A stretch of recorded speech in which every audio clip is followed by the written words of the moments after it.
Test 6.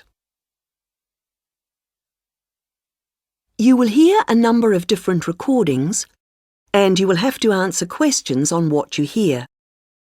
There will be time for you to read the instructions and questions, and you will have a chance to check your work. All the recordings will be played once only. The test is in 4 sections. Write all your answers in the listening question booklet. At the end of the test, you will be given 10 minutes to transfer your answers to an answer sheet. Now turn to Section 1.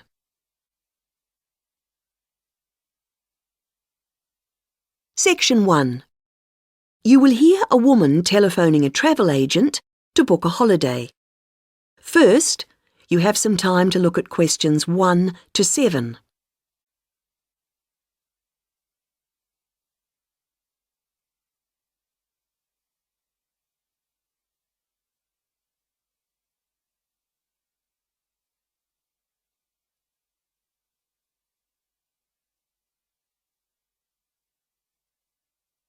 You should answer the questions as you listen, because you will not hear the recording a second time. Listen carefully to the first part of the conversation and answer questions 1 to 7. Hello, you're through to Go Travel. This is Darren speaking. How may I help you today? Hello, I'm calling to book a holiday. Great. May I take your name, please? Yes, it's Greaves, Anna Greaves. Is that G-R-E... No, Grieves, and Anna is with double N. Right. Thank you, Anna. Now, we're delighted you've called us. Can I ask where you heard about us? It was your advertisement in one of the magazines. Was it Holiday World? Oh, yes, that's the one. Good, thank you. It's useful to know. Of course. And did you have a particular holiday in mind, or was it a general inquiry? I think I've chosen. I like the look of the one with the code FT4551. The right destination and the prices seem reasonable. Right. Now, was it for yourself only, or...? Oh no, I want to go with a couple of friends, so there'd be 3 of us going. OK. Now, there's a choice of dates, as you know. Yes, I think, well, we've got to be back by the end of August, so if we say going on August the 16th, that would work fine. No problem. And you can also choose the length of your holiday. There's, let's see, 7, 11 or 14 nights. We thought the middle one would be great. Longer would be nice, of course, but... Maybe next year. Yes. And you do need to have insurance. Uh-huh. We've 3 levels: Standard, Super and Super Plus. Standard seems a bit basic. Let's say Super. That should be sufficient. Fine. Before you hear the rest of the conversation, you have some time to look at questions 8 to 10.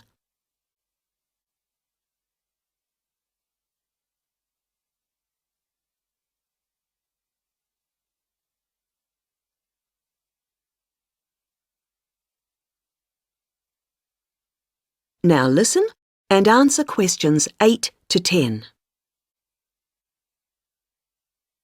Well, that's all good so far, and the availability's OK. Have you looked through the list of options? They're in the advertisement. I have, and I've got the list here. Some of them do seem a good idea. Which ones would you like to take? In terms of the hotel, the offer of picnic lunches, we'd leave that. We'd rather go to cafes.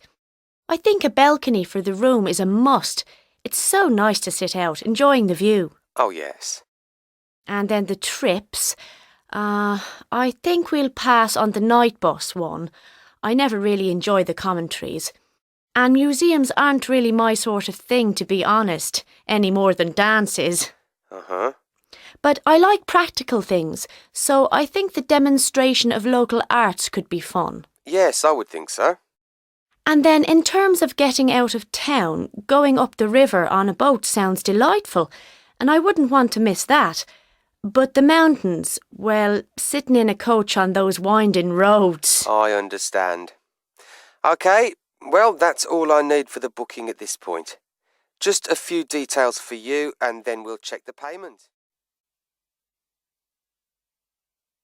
That is the end of section 1.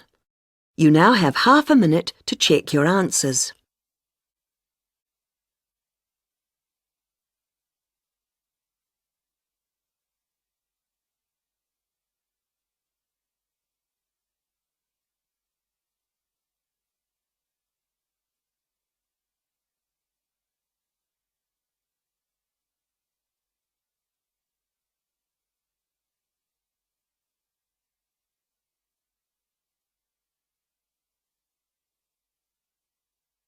Now turn to section 2.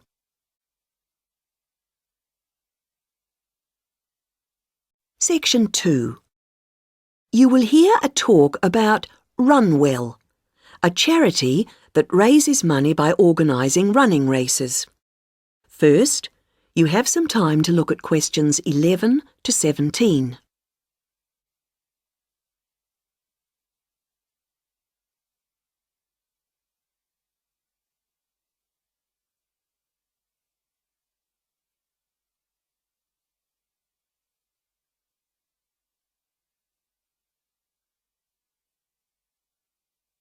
Now listen to the first part of the talk and answer questions 11 to 17.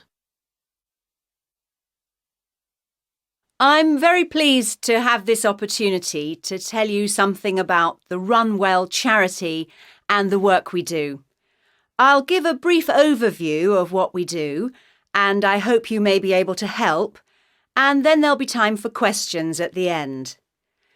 Runwell's founder, Mike Hughes, took up long-distance running in 1987, raising money by doing sponsored half marathons, and in 1992 established the charity as we know it today.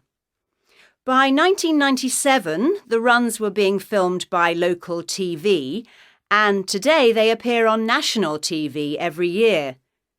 All the funds collected by Runwell go to the hospital, with the idea that those fit enough to run use their energy to assist the provision of people who are unwell for whatever reason. Now, if you want to race, and I assume that's why many of you are here, let me explain a couple of the basics. Races are run by teams, so you need to form and register a team. What you wear to run in is up to you, and I know some teams come up with some pretty wacky ideas. We have a standard design for your numbers, which we ask you to reproduce. So you make them up according to that standard. We don't want to spend valuable funds on doing that ourselves. Now, the race is run as a kind of relay, so while you won't actually compete side by side, we do recommend that you train as a group. This helps to optimise performance and build team spirit. It will also give you a fair idea of how much you need to eat and drink over the race distance. This is clearly essential for an effective performance, so please make sure you come along to the race with sufficient food and drink. Again, we don't spend money on providing that, but you do need to keep yourself going for the 20-kilometre course.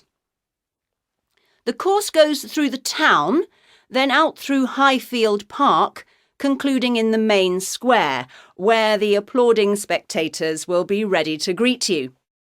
There are many different prizes, including oldest runner, youngest runner, team with the most sponsorship, team with the best costume. That one's donated by Zoom Fashions. The Mayor will introduce the Minister for Health, who will hand over each prize to the winners, and then the hospital president will make a short speech.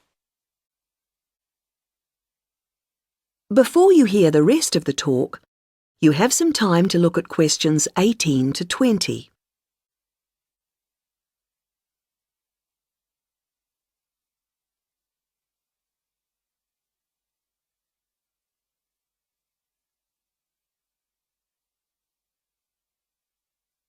Now listen and answer questions 18 to 20.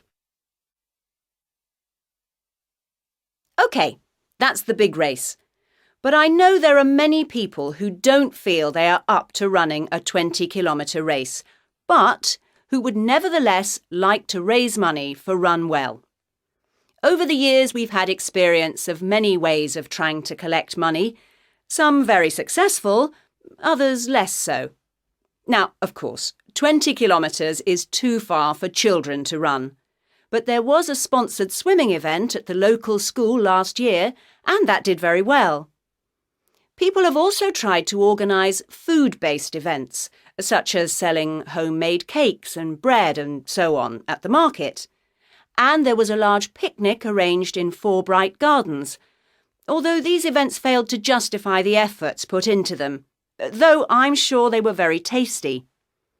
These days, so many people are out at work all day that going from house to collect money isn't very effective. But it is possible to raise useful funds by selling small promotional items, such as badges with the Run Well motif on them. We're currently checking to see if postcards, perhaps showing the race's winners each year, might also be a good idea or not. We do appreciate the efforts that have gone into selling second-hand goods, but to be honest, the returns have not been very high on this. One very dedicated group organised a team quiz recently, which went very well, and it would be good to see more such activities. There's also been talk of a concert, but we'll have to see how plans for that progress. Now, are there any questions at this stage? That is the end of section 2. You now have half a minute to check your answers.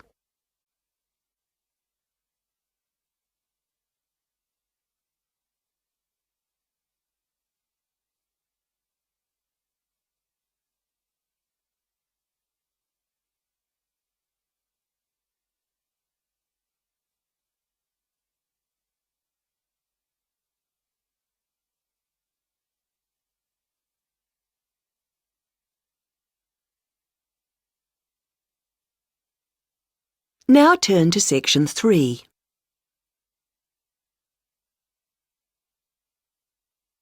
Section 3. You will hear 3 linguistics students, Joe, Martin and Angela, discussing the presentation that Joe is giving soon as part of his course. First, you have some time to look at questions 21 to 26.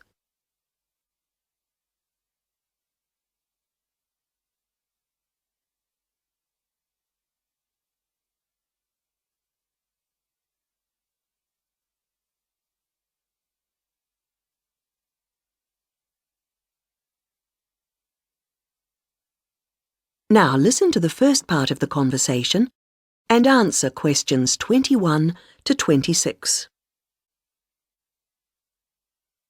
Hi, Martin. Hi, Angela. Hi, Joe. Yeah, hi Joe. So you're really worried about your presentation? The one about names?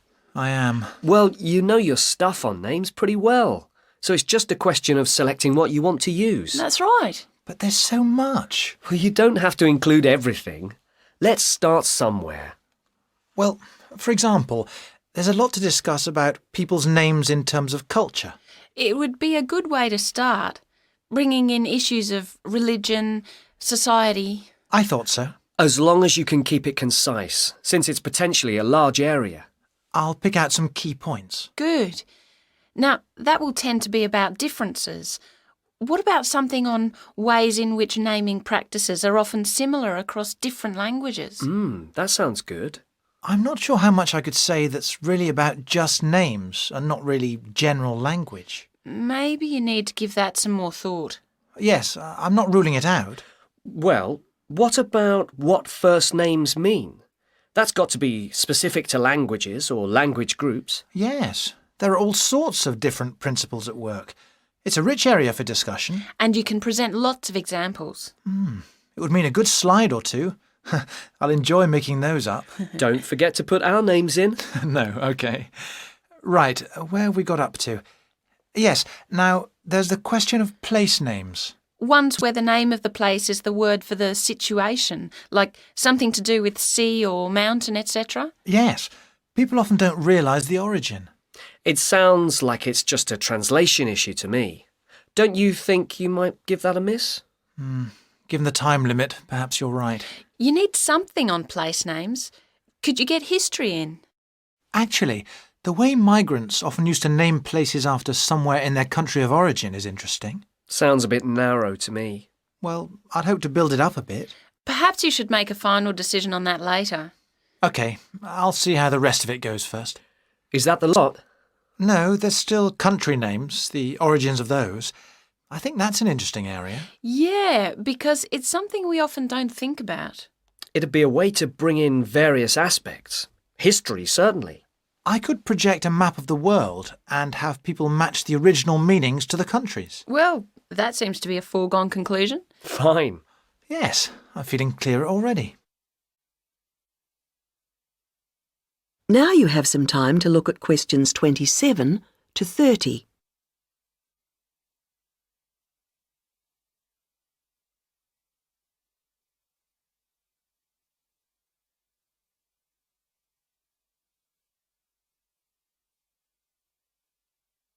Now listen to the rest of the conversation and answer questions 27 to 30. You know, there's another aspect that I think I'll cover. Yes? Brand names. Isn't that more to do with business studies? Well, international companies are finding it increasingly important to have brand names that can be used in many different countries. Oh, so they can advertise the same product everywhere? Yes, and it seems that brand names are very special in our brains. How so? Well, there was a research study recently, carried out on a group of about 50 students. They showed them 108 words, and the students had to say whether they recognised them as real words or not. The list included, all mixed up, ordinary nouns, brand names and meaningless words, and they were shown all the words quickly. And the brand names seemed to be recognised strongly and in the emotional right-hand side of the brain. It was interesting that the brand names were recognised more readily if they were displayed in capital letters rather than lowercase, something which doesn't apply to normal words. How strange. What else did the researchers find out? Of course, it's a relatively small study, but they suspect that other visual features are at play, and so that, for example, colour has a major effect in helping us to store brand names in a special way in our brains. I suppose that's logical. But what do they mean by a special way? I'm not saying I understood everything about this study, Of course not. but they seem to be saying that the power of brand names is that they conjure up a range of associations inside our brains, more so than ordinary words or names do. I guess this is great news for international companies. Potentially, certainly, though exactly what they do... That is the end of section 3. You now have half a minute to check your answers.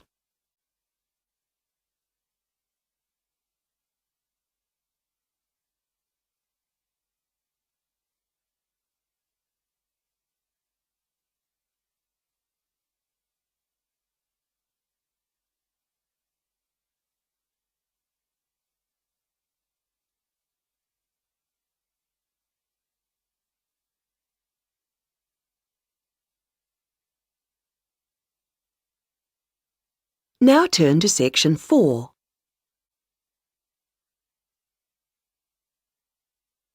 Section 4. You will hear part of a lecture about balloons and airships. First, you have some time to look at questions 31 to 40.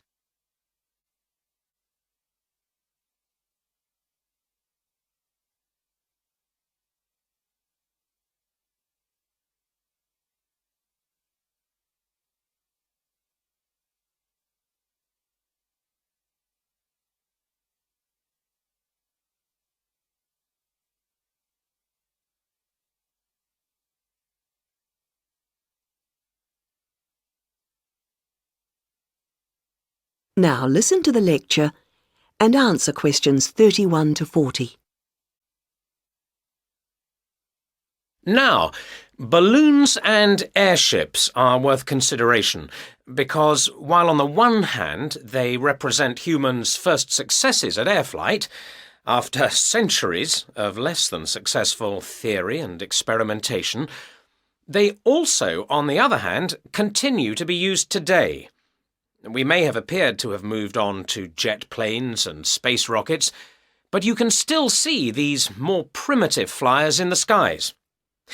OK, gas balloons first. France saw the first balloon flight in 1783, and this began a process of development. By 1862, in the Civil War in the United States, we find Thaddeus Lowe replacing spies with balloons to go behind enemy lines. The success of this led to the continued use of balloons in peacetime, and they were employed in the creation of maps. And such applications continue to this day, with balloons assisting in increasing our knowledge and understanding of the world we live in. Unmanned balloons are still widely used to collect data to inform scientific research of various kinds. You'd be surprised at how much they contribute. All sorts of instruments can be mounted in a balloon, and ongoing investigations into climate benefit from the information that can be gathered from a flight. Well, that's gas balloons. Now, the increase in the popularity of ballooning as a sport or leisure activity has been mainly due to the development of the modern hot air balloon, being cheaper and safer than the gas balloon.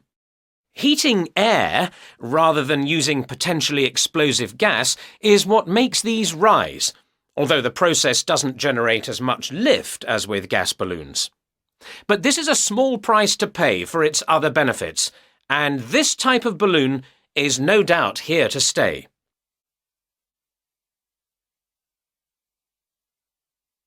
Airships are also fairly old in their origins.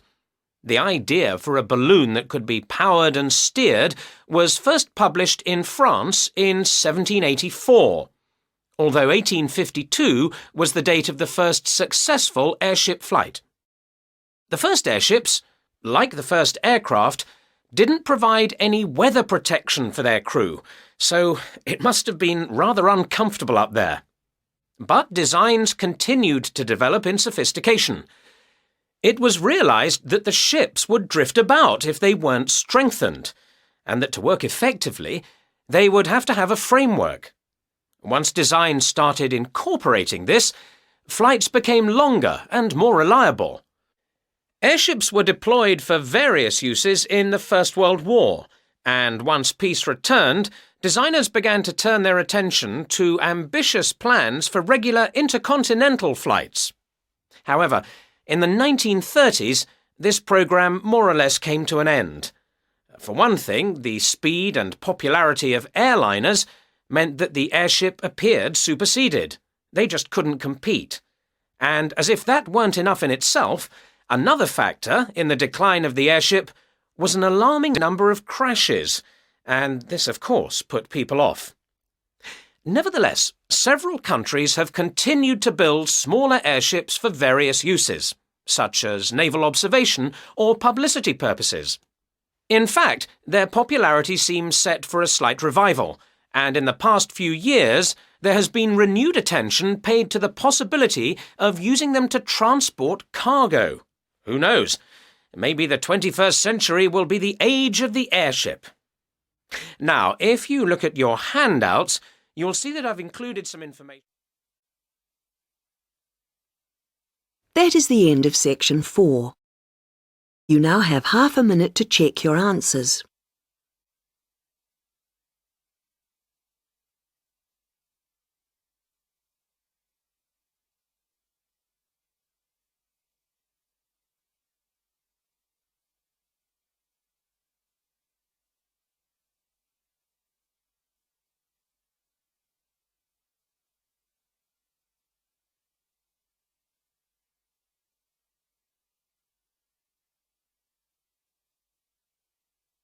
In the IELTS test, you would now have 10 minutes to transfer your answers to the listening answer sheet. That is the end of Test 6.